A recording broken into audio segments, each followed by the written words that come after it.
tell you, it is some sick people out there, man. It just amazes me how sometimes them sick people out there just get a slap on the wrist.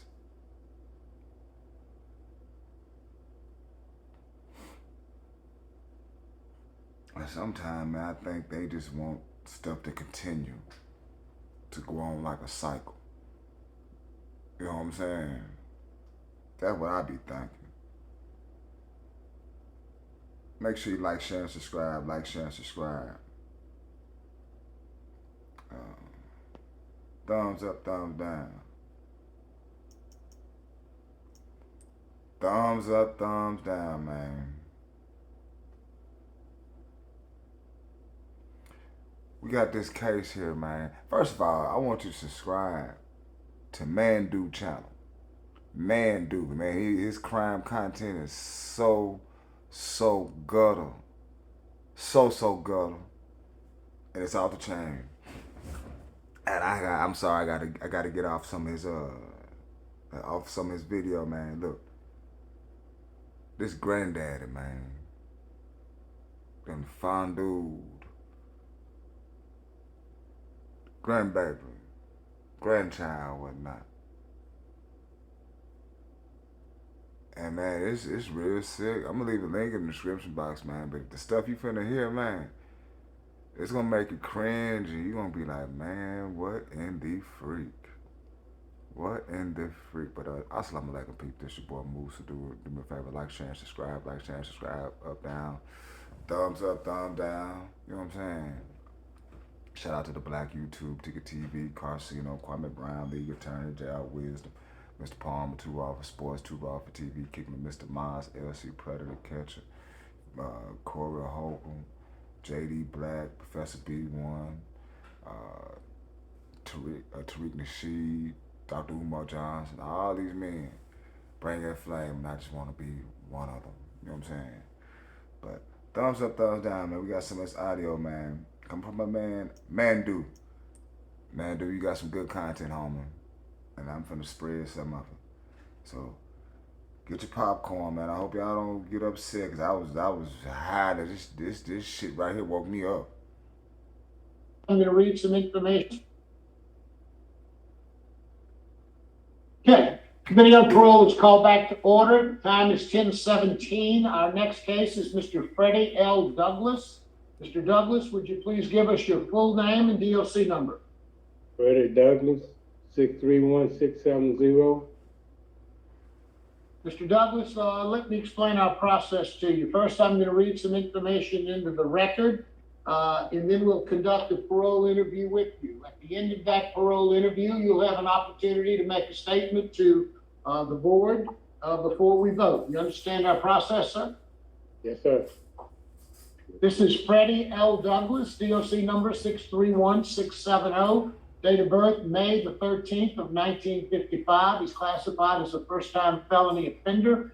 He has a parole eligibility date of October the 19th of 2017. He's not eligible for good time, and he has a full-term date of October the 21st of 2027. He is currently serving a 15-year sentence on the charge of indecent behavior with a juvenile. Mr. Douglas, is all of that information accurate? Yes. And my thing is on that, man, you can't at least, I can't tell you what the thing put in your mind. I cannot tell any man what to put in their mind, but at least you can't wait till at least they 18. At least. I just ask, man. I'm just saying. I see so many online, these older men messing with these young boys and young girls. I'm talking about young, 8, 9, 7, 6. That is some sick. Oh God. Oh God. Anyway, let me continue to cook.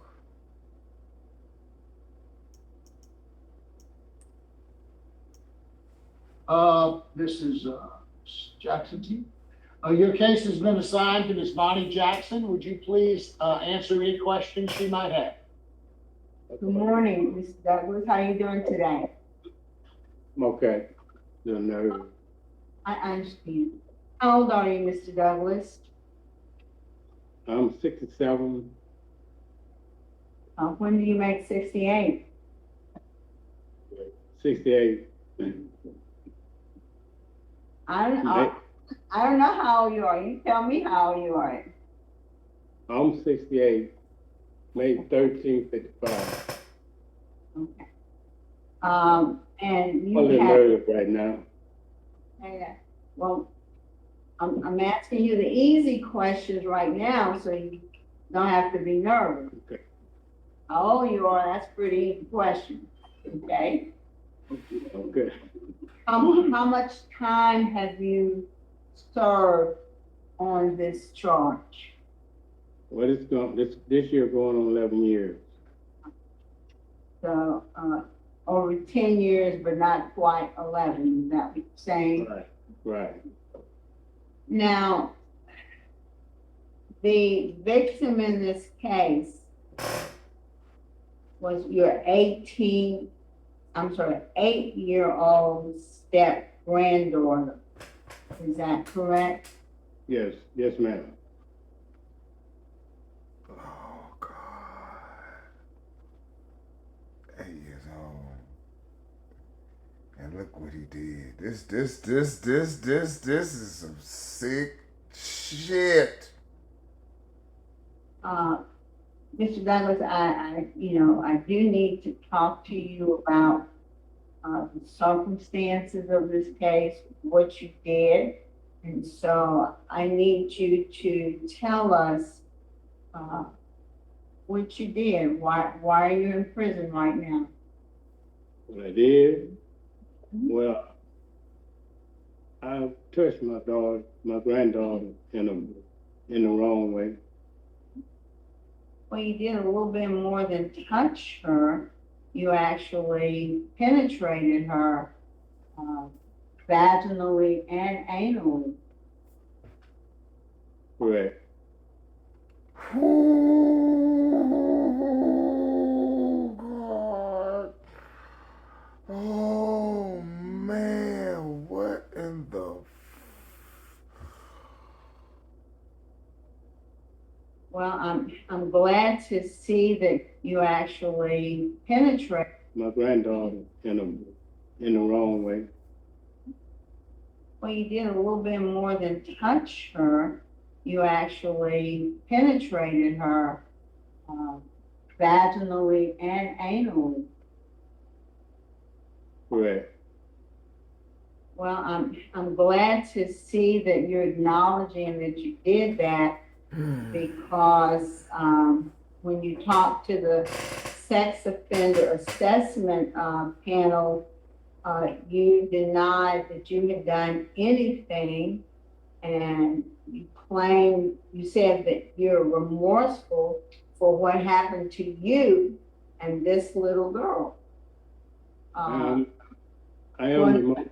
I understand that, but your first area of remorse was you said I didn't do anything and I'm remorseful about what happened to me.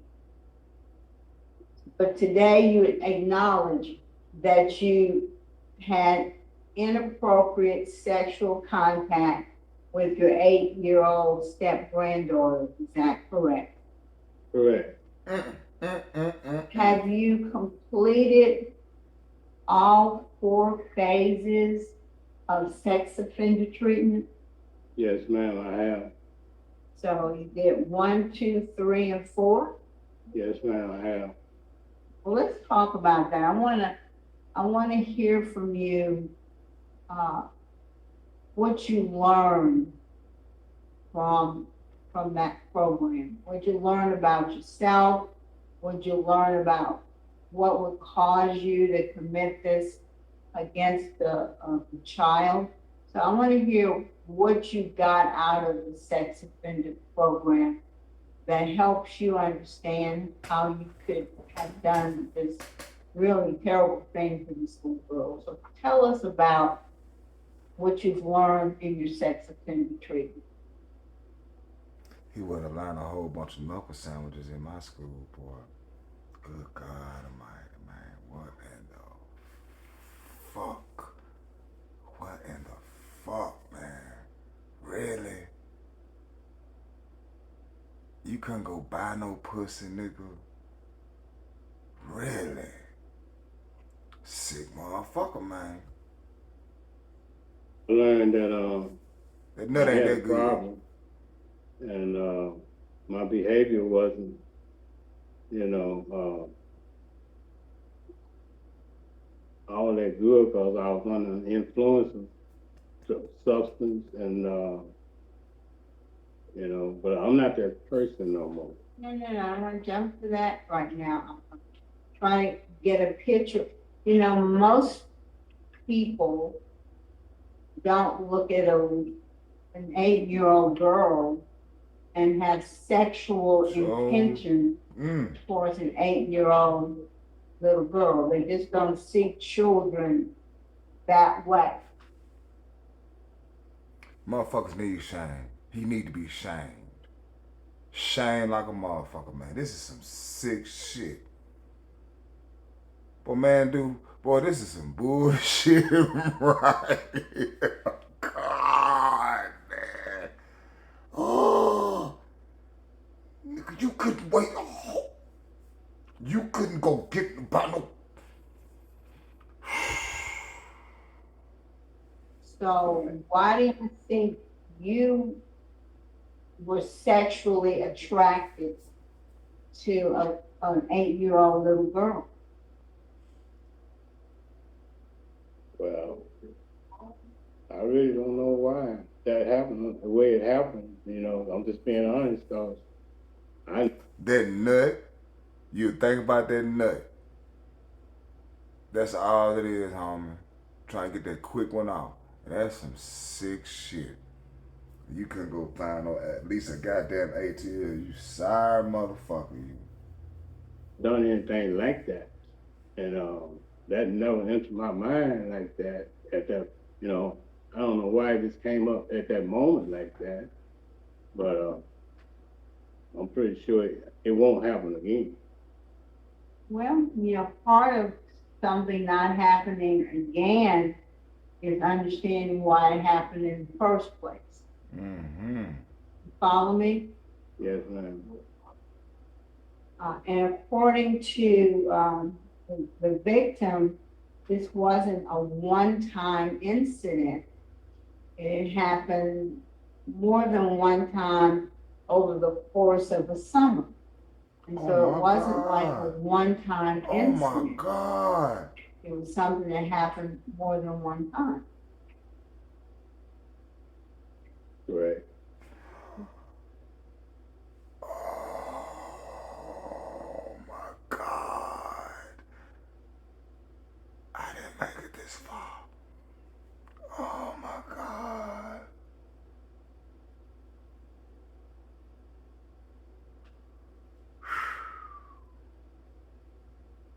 Let me ask you this. Um, I want you to explain to me how you think what happened to her affected her. Well, I'm pretty sure she's going through some changes in her life, and I'm sorry about that.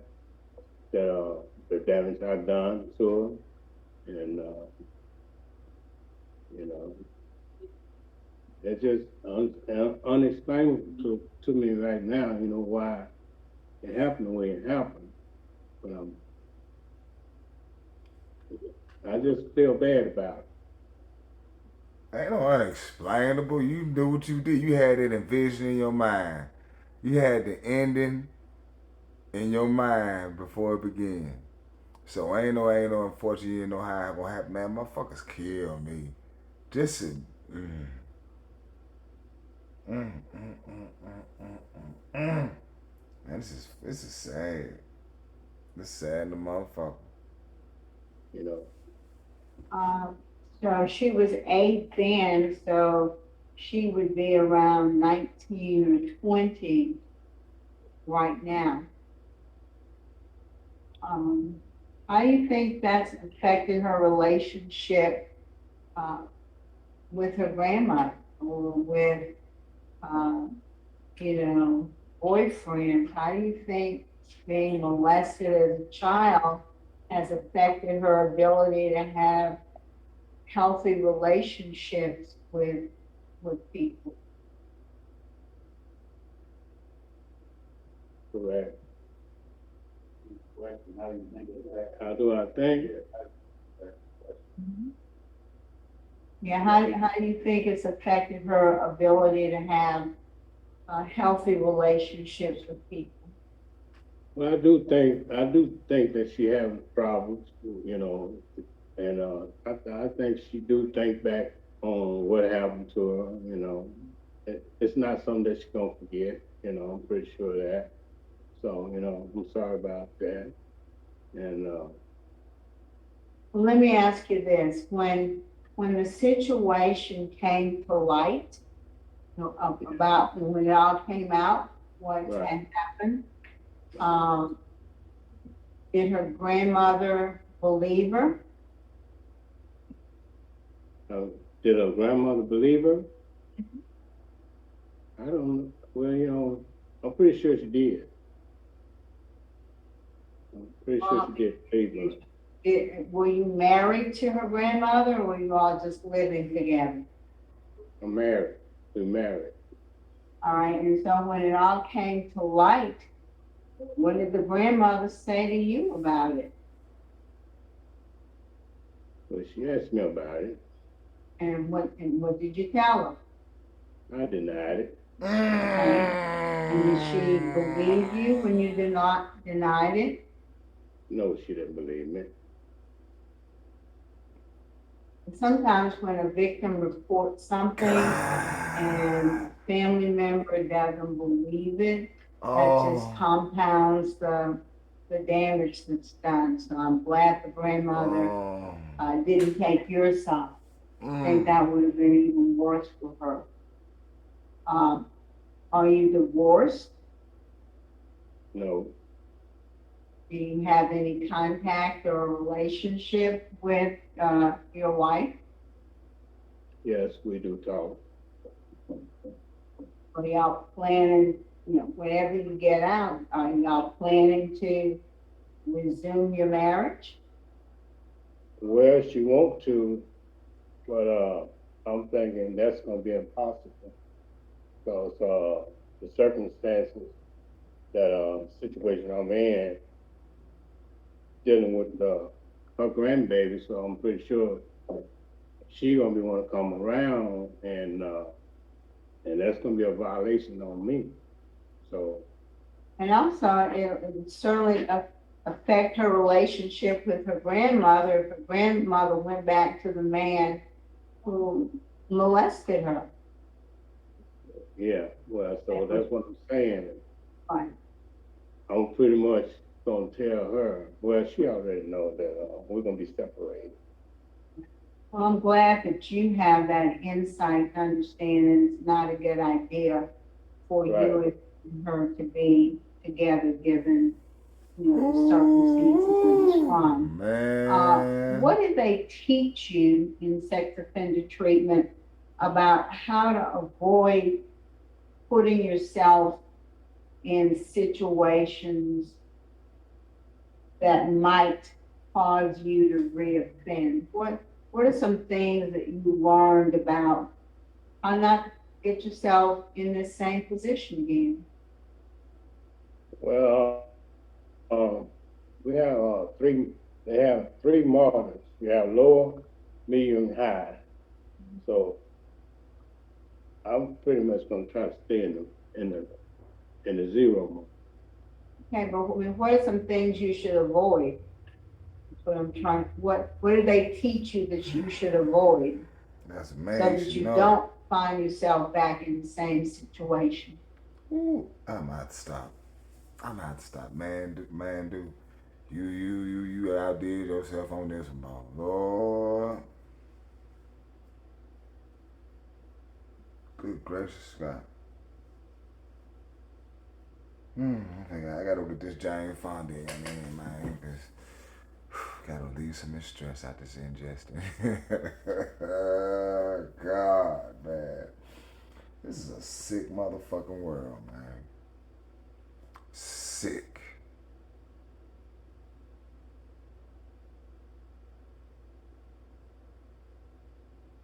And I'm just